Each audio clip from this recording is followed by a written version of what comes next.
How to save a password on Google Chrome easy and fast in 2022. Hello guys. So all what you have to do is so simple. Go to Google Chrome. This is the home page.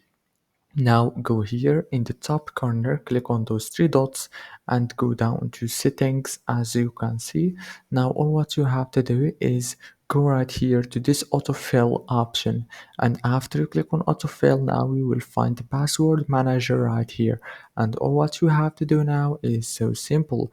Just click here on add password like this, and now you can choose the website that you want to add the password in and also the password right here, and you can also add the username right here. If this video was helpful, please don't forget to like and subscribe, and thank you so much for watching until the very end. See you later. Thank you so much.